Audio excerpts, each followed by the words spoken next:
साथियों नमस्कार, स्वागत, अभिनंदन एक बार फिर से आप सभी का मेरे चैनल पर। तो साथियों, सुनते हैं एक कहानी मानवीय भावनाओं के चितेरे मुंशी प्रेमचंद के द्वारा लिखी हुई एक अत्यंत दिल को छू लेने वाली कहानी, अनाथ लड़की। तो आइए सुनते हैं। सेठ पुरुषोत्तम दास पूना की सरस्वती पाठशाला का मुआयना करने के बाद बाहर निकले तो एक लड़की ने दौड़कर उनका दामन पकड़ लिया। सेठ जी रुक गए और मोहब्बत से उसकी तरफ देख करके पूछा, क्या नाम है? लड़की ने जवाब दिया, रोहिणी। सेठ जी ने उसे गोद में उठा लिया और बोले, तुम्हें कुछ इनाम मिला? लड़की ने उनकी तरफ बच्चों जैसी गंभीरता से देख करके कहा, तुम चले जाते हो, मुझे रोना आता है, मुझे भी साथ लेते चलो। सेठ जी ने हंस करके कहा, मुझे बड़ी दूर जाना है, तुम कैसे चलोगी? रोहिणी ने प्यार से उनकी गर्दन में हाथ डाल दिए और बोली, जहाँ तुम जाओगे वहीं मैं भी चलूँगी, मैं तुम्हारी बेटी बनूँगी। मदरसे के अफसर ने आगे बढ़ कर के कहा, इसका बाप साल भर हुआ नहीं रहा, माँ कपड़े सीती है और बड़ी मुश्किल से गुजर होती है।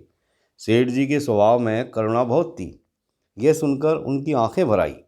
उस भोली प्रार्थना में वह दर्द था जो पत्थर से दिल को पिघला सकता है। बेकसी और यतीमी को इससे ज़्यादा दर्दनाक ढंग से जाहिर करना नामुमकिन था। उन्होंने सोचा, इस नन्हे से दिल में न जाने क्या अरमान होंगे, और लड़कियां अपने खिलौने दिखाकर कहती होंगी, ये मेरे बाप ने दिया है। वह अपने बाप के साथ मदरसे आते होंगी, उसके साथ मेलों में जाती होंगी और उनकी दिलचस्पियों का जिक्र करती होंगी। ये सब बातें सुन सुन कर इस भोली लड़की को भी ख्वाहिश होती होगी कि मेरे भी बाप होता। माँ की मोहब्बत में गहराई और आत्मिकता होती है जिससे बच्चे समझ नहीं सकते, लेकिन बाप की मोहब्बत में खुशी और चाव होता है जिसे बच्चे खूब समझते हैं। सेठ जी ने रोहिणी को प्यार से गले लगा लिया और बोले, अच्छा, मैं तुम्हें अपनी बेटी बनाऊंगा, लेकिन खूब जी लगा करके पढ़ना। अब छुट्टी का वक्त आ गया है, मेरे साथ आओ, तुम्हारे घर पहुंचा दूँ। यह कहकर उन्होंने रोहिणी को अपनी मोटर कार में बिठा लिया। रोहिणी ने बड़े इत्मीनान और गर्व से अपनी सहेलियों की तरफ देखा। उसकी बड़ी बड़ी आंखों से खुशी चमक रही थी और चेहरा चांदनी रात की तरह खिला हुआ था। सेठ ने रोहिणी को बाजार की खूब सैर कराई और कुछ उसकी पसंद से, कुछ अपनी पसंद से बहुत सी चीज़ें खरीदी। यहाँ तक कि रोहिणी बात करते करते कुछ थक सी गई और खामोश हो गई। उसने इतनी चीज़ें देखी और इतनी बातें सुनी कि उसका जी भर गया। शाम होते होते रोहिणी के घर पहुँचे और मोटर कार से उतरकर रोहिणी को अब कुछ आराम मिला। दरवाज़ा बंद था। उसकी माँ किसी ग्राहक के घर कपड़े देने गई थी। रोहिणी ने अपने तोहफ़ों को उलटना पलटना शुरू किया। खूबसूरत रबड़ के खिलौने, चीनी की गुड़िया जरा दबाने से चूं चूं करने लगती और रोहिणी यह प्यारा संगीत सुनकर फूली न समाती थी। रेशमी कपड़े और रंग बिरंगी साड़ियों की कई बंडल थे, लेकिन मखमली बूटे की गुलकारियों ने उसे खूब लुभाया। उसे उन चीज़ों के पाने की जितनी खुशी थी, उससे ज़्यादा उन्हें अपनी सहेलियों को दिखाने की बेचैनी थी। सुंदरी के जूते अच्छे सही, लेकिन उनमें ऐसे फूल कहाँ हैं? ऐसी गुड़िया उसने कभी नहीं देखी। इन ख्यालों से उसके दिल में उमंग भर आई और वह अपनी मोहनी आवाज़ में एक गीत गाने लगी। सेठ जी दरवाजे पर खड़े इस पवित्र दृश्य का हार्दिक आनंद उठा रहे थे। इतने में रोहिणी की माँ रुक्मणी कपड़ों की एक पोटली लिए हुए आती दिखाई दी। रोहिणी ने खुशी से पागल होकर एक छलांग भरी और उसके पैरों से लिपट गई। रुक्मणी का चेहरा पीला था, आंखों में हसरत और बेकसी छिपी हुई थी। गुप्त चिंता का सजीव चित्र मालूम होती थी, जिसके लिए जिंदगी में कोई सहारा नहीं। मगर रोहिणी को जब उसने गोद में उठाकर प्यार से चूमा तो जरा देर के लिए उसकी आंखों में उम्मीद और ज़िंदगी की झलक दिखाई दी। मुरझाया हुआ फूल खिल गया। बोली, आज तू इतनी देर तक कहाँ रही? मैं तुझे ढूंढने पाठशाला गई थी। रोहिणी ने हुमक करके कहा, मैं मोटर कार पर बैठकर बाजार गई थी, वहाँ से बहुत अच्छी अच्छी चीज़ें लाई हूँ। वह देखो कौन खड़ा है। माँ ने सेठ जी की तरफ ताका और लजा करके सिर झुका लिया। बरामदे में पहुँचते ही रोहिणी माँ की गोद से उतरकर सेठ जी के पास गई और अपनी माँ को यकीन दिलाने के लिए भोलेपन से बोली, क्यों, तुम मेरे बाप हो ने? सेठ जी ने उसे प्यार करके कहा, हाँ, तुम मेरी प्यारी बेटी हो। रोहिणी ने उनसे मुँह की तरफ याचना भरी आंखों से देख करके कहा, अब तुम रोज़ यहीं रहा करोगे? सेठ जी ने उसके बाल सुलझाकर जवाब दिया, मैं यहाँ रहूँगा तो काम कौन करेगा? मैं कभी कभी तुम्हें देखने आया करूँगा, लेकिन वहाँ से तुम्हारे लिए अच्छी अच्छी चीज़ें भेजूँगा। रोहिणी कुछ उदास सी हो गई। इतने में उसकी माँ ने मकान का दरवाज़ा खोला और बड़ी फुर्ती से मैले बिछावन और फटे हुए कपड़े समेट कर कोने में डाल दिए कि कहीं सेठ जी की निगाह उन पर न पड़ जाए। यह स्वाभिमान स्त्रियों की खास अपनी चीज़ है। रुक्मणी अब इस सोच में पड़ी थी कि मैं इनकी क्या खातिर तवज्जो करूं। उसने सेठ जी का नाम सुना था, उसका पति हमेशा उनकी बड़ाई किया करता था। वह उनकी दया और उदारता की चर्चाएं अनेक बार सुन चुकी थी। वह उन्हें अपने मन का देवता समझा करती थी। उसे क्या उम्मीद थी कि कभी उसका घर भी उसके कदमों से रोशन होगा। लेकिन आज जब वह शुभ दिन संयोग से आया तो वह इस काबिल भी नहीं कि उन्हें बैठने के लिए एक मौड़ा दे सके। घर में पान और इलायची भी नहीं थी। वह अपने आंसुओं को किसी तरह न रोक सकी। आखिर जब अंधेरा हो गया और पास के ठाकुर द्वारे से घंटों और नगाड़ों की आवाज़ें आने लगी तो उन्होंने ज़रा ऊंची आवाज़ में कहा, भाई जी, अब मैं जाता हूँ। मुझे अभी यहाँ बहुत काम करना है। मेरी रोहिणी को कोई तकलीफ़ न हो। मुझे जब मौका मिलेगा उसे देखने आऊँगा। उसके पालने पोसने का काम मेरा है और मैं उसे बहुत खुशी से पूरा करूँगा। उसके लिए अब तुम कोई फिक्र मत करो। मैंने उसका वजीफ़ा बांध दिया है और यह उसकी पहली किस्त है। यह कहकर उन्होंने अपना खूबसूरत बटुआ निकाला और रुक्मणी के सामने रख दिया। गरीब औरत की आंखों में आंसू जारी थे। उसका जी बरबस चाहता था कि उसके पैरों को पकड़कर खूब रोए। आज बहुत दिनों के बाद एक सच्चे हमदर्द की आवाज़ उसके मन में आई थी। जब सेठ जी चले तो उसने दोनों हाथों से प्रणाम किया। उसके हृदय की गहराइयों से प्रार्थना निकली, आपने एक बेबस पर दया की है, ईश्वर आपको इसका बदला दे। दूसरे दिन रोहिणी पाठशाला में गई तो उसकी बाकी सजधज आँखों में खूबी जाती थी। उस्तानियों ने उसे बारी बारी प्यार किया और उसकी सहेलियाँ उसकी एक एक चीज़ को आश्चर्य से देखती और ललचाती थी। अच्छे कपड़ों से कुछ स्वाभिमान का अनुभव होता है। आज रोहिणी वह गरीब लड़की न रही जो दूसरों की तरफ विवश नेत्रों से देखा करती थी। आज उसकी एक एक क्रिया से शैशवोचित गर्व और चंचलता टपकती थी और उसकी जबान एक दम के लिए भी न रुकती थी। कभी मोटर की तेज़ी का जिक्र था, कभी बाजार की दिलचस्पियों का बयान, कभी अपनी गुड़ियों के कुशल मंगल की चर्चा थी और कभी अपने बाप की मोहब्बत की दास्तान। दिल था कि उमंगों से भरा हुआ था। एक महीने बाद सेठ पुरुषोत्तम दास ने रोहिणी के लिए फिर तोहफे और रुपये रवाना किए। बेचारी विधवा को उनकी कृपा से जीविका की चिंता से छुट्टी मिली। वह भी रोहिणी के साथ पाठशाला आती और दोनों माँ बेटियाँ एक ही दर्जे के साथ साथ पढ़ती। लेकिन रोहिणी का नंबर हमेशा माँ से अव्वल रहा। सेठ जी जब पूना की तरफ से निकलते तो रोहिणी को देखने जरूर आते और उनका आगमन उसकी प्रसन्नता और मनोरंजन के लिए महीनों का सामान इकट्ठा कर देता। इसी तरह कई साल गुजर गए और रोहिणी ने जवानी के सुहाने हरे भरे मैदान में पैर रखा, जबकि बचपन की भोली भाली अदाओं में एक खास मतलब और इरादों का दखल हो जाता है। रोहिणी अब आंतरिक और बाह्य सौंदर्य में अपनी पाठशाला की नाक थी। हाव भाव में आकर्षक गंभीर था, बातों में गीत का सा खिंचाव और गीत का सा आत्मिक रस था। कपड़ों में रंगीन सादगी, आँखों में लाज संकोच, विचारों में पवित्रता। जवानी थी मगर घमंड और बनावट और चंचलता से मुक्त। उसमें एक एकाग्रता थी, ऊंचे इरादों से पैदा होती है। स्त्रियोचित उत्कर्ष की मंजिलें वह धीरे धीरे तय करती चली जाती थी।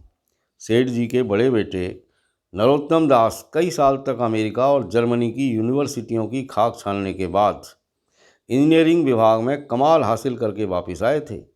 अमेरिका के सबसे प्रतिष्ठित कॉलेज में उन्होंने सम्मान का पद प्राप्त किया था। अमेरिका के अखबार एक हिंदुस्तानी नौजवान की इस शानदार कामयाबी पर चकित थे। उन्हीं का स्वागत करने के लिए बम्बई में एक बड़ा जलसा किया गया था। इस उत्सव में शरीक होने के लिए लोग दूर दूर से आए थे। सरस्वती पाठशाला को भी निमंत्रण मिला और रोहिणी को सेठानी जी ने विशेष रूप से आमंत्रित किया। पाठशाला में हफ्तों तैयारियां हुई। रोहिणी को एक दम के लिए भी चैन न था। ये पहला मौका था कि उसने अपने लिए बहुत अच्छे अच्छे कपड़े बनवाए। रंगों के चुनाव में वह मिठास थी, कांट छांट में वह फन जिससे उसकी सुंदरता चमक उठी। सेठानी कौशल्या देवी उसे लेने के लिए रेलवे स्टेशन पर मौजूद थी। रोहिणी गाड़ी से उतरते ही उनके पैरों की तरफ झुकी, लेकिन उन्होंने उसे छाती से लगा लिया और इस तरह प्यार किया कि जैसे वह उनकी बेटी है। वह उसे बार बार देखती थी और आंखों से गर्व और प्रेम टपक पड़ता था। इस जलसे के लिए ठीक समुंदर के किनारे एक हरे भरे सुहाने मैदान में एक लंबा चौड़ा शामियाना लगाया गया था। एक तरफ आदमियों का समुद्र उमड़ा हुआ था, दूसरी तरफ समुद्र की लहरें उमड़ रही थी, गोया वह भी इस खुशी में शरीक थी। जब उपस्थित लोगों ने रोहिणी बाई के आने की खबर सुनी तो हजारों आदमी उसे देखने के लिए खड़े हो गए। यही तो वह लड़की है जिसने अब की शास्त्री की परीक्षा पास की है, जरा उसके दर्शन करने चाहिए। अब भी इस देश की स्त्रियों में ऐसे रत्न मौजूद है। भोले वाले देश प्रेमियों में इस तरह की बातें होने लगी। शहर की कई प्रतिष्ठित महिलाओं ने आकर रोहिणी को गले लगाया और आपस में उसके सौंदर्य और उसके कपड़ों की चर्चा होने लगी। आखिर मिस्टर पुरुषोत्तम दास तशरीफ़ लाए। हालांकि वह बड़ा शिष्ट और गंभीर उत्सव था, लेकिन उस वक्त दर्शन की उत्कंठा पागलपन की हद तक जा पहुंची थी। एक भगदड़ सी मच गई। कुर्सियों की कतारें गड़बड़ हो गई। कोई कुर्सी पर खड़ा हुआ, कोई उसके हत्थों पर। कुछ मनचले लोगों ने शामियाने की रस्सियां पकड़ी और उन पर जा लटके। कई मिनट तक यही तूफान मचा रहा। कई कुर्सियां टूटी, कई कुर्सियां उल्टी, कोई किसी के ऊपर गिरा, कोई नीचे। ज़्यादा तेज़ लोगों में धौल धप्पा होने लगा। तब बीन की सुहानी आवाज़ें आने लगी। रोहिणी ने अपनी मंडली के साथ देश प्रेम में डूबा हुआ गीत शुरू किया। सारे उपस्थित लोग बिल्कुल शांत थे और उस समय वह सुरीला राग, उसकी कोमलता और स्वच्छता, उसकी प्रभावशाली मधुरता, उसकी उत्साह भरी वाणी दिलों पर वह नशा सा पैदा कर रही थी जिससे प्रेम की लहरें उठती है, जो दिल से बुराइयों को मिटाता है और उससे ज़िंदगी की हमेशा याद रहने वाली यादगारें पैदा हो जाती है। गीत बंद होने पर तारीफ़ की एक आवाज़ न आई। वही ताने कानों में अब तक गूंज रही थी। गाने के बाद विभिन्न संस्थाओं की तरफ से अभिनंदन पेश हुए और जब नरोत्तम दास लोगों को धन्यवाद देने के लिए खड़े हुए, लेकिन उनके भाषण से लोगों को थोड़ी निराशा हुई। यूँ दोस्तों की मंडली में उनकी वक्तृत्वता के आवेग और प्रभाव की कोई सीमा नहीं थी, लेकिन सार्वजनिक सभा के सामने खड़े होते ही शब्द और विचार दोनों ही उनसे बेवफाई कर जाते थे। उन्होंने बड़ी बड़ी मुश्किल से धन्यवाद के कुछ शब्द कहे और तब अपनी योग्यता की लज्जित स्वीकृति के साथ अपनी जगह पर आ बैठे। कितने ही लोग उनकी योग्यता पर ज्ञानियों की तरह सिर हिलाने लगे। अब जलसा खत्म होने का वक्त आया।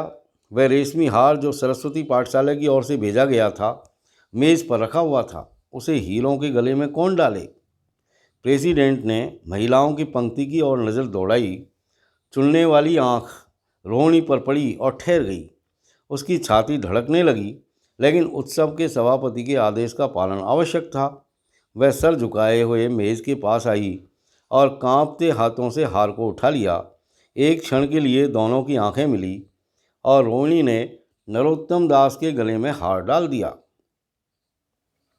दूसरे दिन सरस्वती पाठशाला के मेहमान विदा हुए, लेकिन कौशल्या देवी ने रोहिणी को न जाने दिया। बोली, अभी तुम्हें देखने से जी नहीं भरा। तुम्हें यहाँ एक हफ्ता रहना होगा। आखिर मैं भी तो तुम्हारी माँ हूँ। एक माँ से इतना प्यार और दूसरी माँ से इतना अलगाव। रोहिणी कुछ जवाब न दे सकी। यह सारा हफ्ता कौशल्या देवी ने उसकी विदाई की तैयारियों में खर्च किया। 7वें दिन उसे विदा करने के लिए स्टेशन तक आई। चलते वक्त उससे गले मिली और बहुत कोशिश करने पर भी आंसुओं को न रोक सकी। नरोत्तम दास भी आए थे। उनका चेहरा उदास था। कौशल्या ने उनकी तरफ सहानुभूतिपूर्ण आंखों से देख करके कहा, मुझे तो ख्याल ही नहीं रहा। रोहिणी क्या यहाँ से पूना तक अकेली जाएंगी? क्या हर्ज है, तुम ही चले जाओ। शाम की गाड़ी से लौट आना। नरोत्तम दास के चेहरे पर खुशी की लहर दौड़ गई, जो इन शब्दों में न छिप सकी। अच्छा, मैं ही चला जाऊंगा। वह इस फिक्र में थे कि देखें विदाई की बातचीत का मौका भी मिलता है या नहीं। अब वह खूब जी भरकर अपना दर्द दिल सुनाएंगे और मुमकिन हुआ तो उस लाश संकोच को जो उदासीनता के पर्दे में छिपी हुई है मिटा देंगे। रुक्मणी को अब रोहिणी की शादी की फिक्र पैदा हुई। पड़ोस की औरतों में इसकी चर्चा होने लगी थी। लड़की इतनी सयानी हो गई है, अब क्या बुढ़ापे में ब्याह होगा। कई जगह से बात आई। उनमें कुछ बड़े प्रतिष्ठित घराने थे, लेकिन जब रुक्मणी उन पैमानों को सेठ जी के पास भेजती तो वे यही जवाब देते कि मैं खुद फिक्र में हूँ। रुक्मणी को उनकी यह टाल मटोल बुरी मालूम होती थी। रोहिणी को बम्बई से लौटे महीना भर हो चुका था। एक दिन वह पाठशाला से लौटी तो उसे अम्मा की चारपाई पर एक खत पड़ा हुआ मिला। रोहिणी पढ़ने लगी। लिखा था, बहन, जब से मैंने तुम्हारी लड़की को बम्बई में देखा है मैं उस पर रीझ गई हूँ। अब उसके बगैर मुझे चैन नहीं है। क्या मेरा ऐसा भाग्य होगा कि वह मेरी बहू बन सके। मैं गरीब हूँ, लेकिन मैंने सेठ जी को राज़ी कर लिया है। तुम भी मेरी ये विनती कबूल करो। मैं तुम्हारी लड़की को चाहे फूलों की सेज पर न सुला सकूँ, लेकिन इस घर का एक एक आदमी उसे आँखों की पुतली बना कर रखेगा। अब रहा लड़का। माँ के मुँह से लड़के का बखान कुछ अच्छा नहीं मालूम होता, लेकिन ये कह सकती हूँ कि परमात्मा ने यह जोड़ी अपने हाथों से बनाई है। सूरत में, स्वभाव में, विद्या में, हर दृष्टि से वह रोहिणी के योग्य है। तुम जैसे चाहो अपना इत्मीनान कर सकती हो। जवाब जल्द देना और ज़्यादा क्या लिखूँ। नीचे थोड़े से शब्दों में सेठ जी ने उस पैगाम की सिफारिश की थी। रोहिणी गालों पर हाथ रखकर सोचने लगी। नरोत्तम दास की तस्वीर उसकी आंखों के सामने आ खड़ी हुई। उनकी वह प्रेम की बातें जिनका सिलसिला बम्बई से पूना तक नहीं टूटा था, कानों में गूंजने लगी। उसने एक ठंडी सांस ली और उदास होकर चारपाई पर लेट गई। सरस्वती पाठशाला में एक बार फिर सजावट और सफाई के दृश्य से दिखाई दे रहे हैं। आज रोहिणी की शादी का शुभ दिन, शाम का वक्त, बसंत का सुहाना मौसम। पाठशाला के दरों दीवार मुस्कुरा रहे हैं और हरा भरा बगीचा फूला नहीं समाता। चंद्रमा अपनी बारात लेकर पूरब की तरफ से निकला। उसी वक्त मंगलाचरण का सुहाना राग उस रूपहली चांदनी और हल्के हल्के हवा के झोंकों में लहरें मारने लगा। दूल्हा आया। उसे देखते ही लोग हैरत में आ गए। ये नरोत्तम दास थे। दूल्हा मंडप के नीचे गया। रोहिणी की माँ अपने को रोक न सकी। उसी वक्त जाकर सेठ जी के पैरों पर गिर पड़ी। रोहिणी की आंखों से प्रेम और आनंद के आंसू बहने लगे। मंडप के नीचे हवन कुंड बना था। हवन शुरू हुआ। खुशबू की लपेटें हवा में उठी और सारा मैदान महक गया। लोगों के दिलो दिमाग में ताजगी की उमंग पैदा हुई। फिर संस्कार की बारी आई। दूल्हा और दुल्हन ने आपस में हमदर्दी, जिम्मेदारी और वफादारी के पवित्र शब्द अपनी जवानों से कहे। विवाह की वह मुबारक जंजीर गले में पड़ी जिसमें वजन है, शक्ति है, पाबंदियां हैं, लेकिन वजन के साथ सुख और पाबंदियों के साथ विश्वास है। दोनों दिलों में उस वक्त एक नई बलवान आत्मिक शक्ति की अनुभूति हो रही थी। जब शादी की रस्में खत्म हो गई तो नाच गाने की मजलिस का दौर आया। मोहक गीत गूंजने लगे। सेठ जी थक कर चूर हो गए थे। जरा दम लेने के लिए बगीचे में जाकर एक बेंच पर बैठ गए। ठंडी ठंडी हवा आ रही थी। एक नशा सा पैदा करने वाली शांति चारों तरफ छाई हुई थी। उसी वक्त रोहिणी उनके पास आई और उनके पैरों से लिपट गई। सेठ जी ने उसे उठा करके गले लगा लिया और हंस करके बोले, क्यों, अब तो तुम मेरी अपनी बेटी हो गई। तो साथियों, यहाँ अब ये कहानी पूरी होती है। बहुत ही मार्मिक और दिल को छू लेने वाली कहानी। अच्छी लगे आपको तो लाइक ज़रूर करें और अगली कहानी तक के लिए, अगले वीडियो तक के लिए आपसे विदा। धन्यवाद।